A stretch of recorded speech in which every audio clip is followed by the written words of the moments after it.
Okay, so welcome back, everybody. We love to just jump right into these deep dives. Absolutely. Uh, and today, we're going to take a look at a track called Schmoke Okay. by the artist Anvil. All right. And this is on his YouTube channel, Anvil's X-World. I like it. Yeah. So we're going to be looking at some lyrics in particular from this. Right. And this is going to kind of inform us as to how Gen Z views authenticity. Cool. And we thought this would be a great episode for you guys because you have that marketing meeting coming up. Oh, yeah. That big one where you're pitching this whole new campaign. All about authenticity. Yeah. So this is going to hopefully give you a little bit of extra insight. Yeah, for sure. Before you go into that meeting. Yeah. So I listened to this track a couple times. Okay. And I got to say, like right off the bat, like... How'd you think? It's interesting. Yeah. Like there's this mix of, I don't know, just like classic rap braggadocio. Right. But like... But there's something else there. There's something else going on. Yeah. There's like this vulnerability, that's this like longing. Like a yearning. Yes.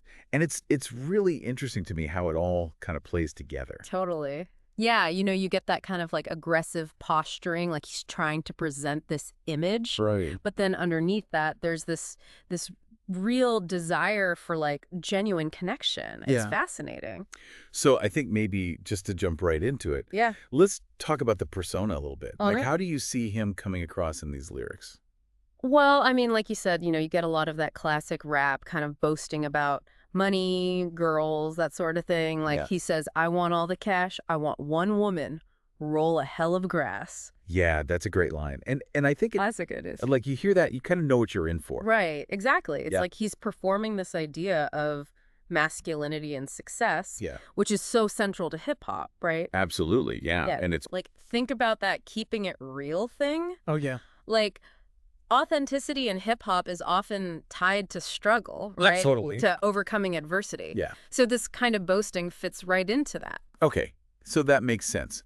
But then there are these other lines, like where he talks about wanting a shorty spilling weed between her thighs. Yeah. Does that like clash with the idea of a genuine relationship? It's tricky. Yeah. I mean, look, the objectification of women in hip hop, that's a whole other conversation. Right. But here, I almost feel like it's more about him grappling with these different desires. Okay. Like you have the pull of lust, the desire for a certain image, and then you have this yearning for a deeper connection. And maybe for him, those things aren't mutually exclusive.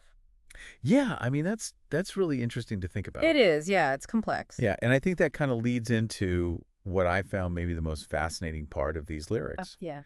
Which is this whole thing about love as addiction. Oh, he keeps saying, love is what I'm addicted to throughout the song. Yeah.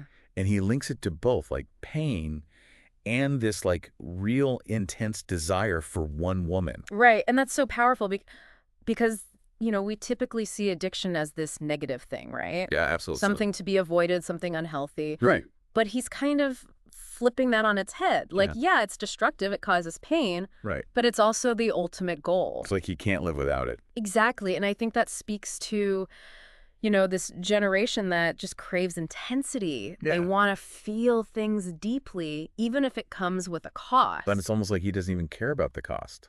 Right. It's like the pain is almost part of the appeal. Yes. And there's this one line, I think it really kind of brings it all together.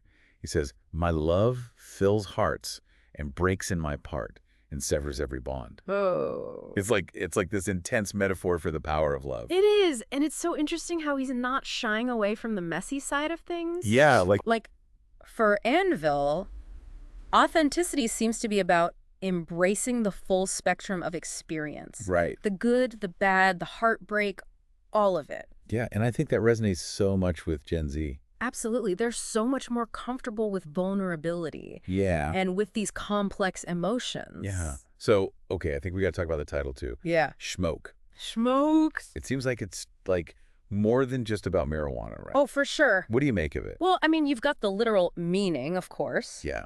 But it also evokes this sense of obfuscation. Like hiding something. Yeah, like hiding or obscuring reality. Okay. And then you've also got that idea of where there's smoke, there's fire. Right. Like the aftermath of conflict. And then the way he says it in the lyrics. Oh, yeah. He says, I want all the smoke. Yeah, it's like, it's beyond just wanting to smoke weed. Right. It's like, he's inviting confrontation, challenges. He wants the whole experience of life. Even the negative parts. Even the negative parts, yeah. Which, again, full circle. Yeah, it all comes back to that authenticity, right? Totally. Like, he's not just chasing the good times. No, he wants the whole package. Yeah.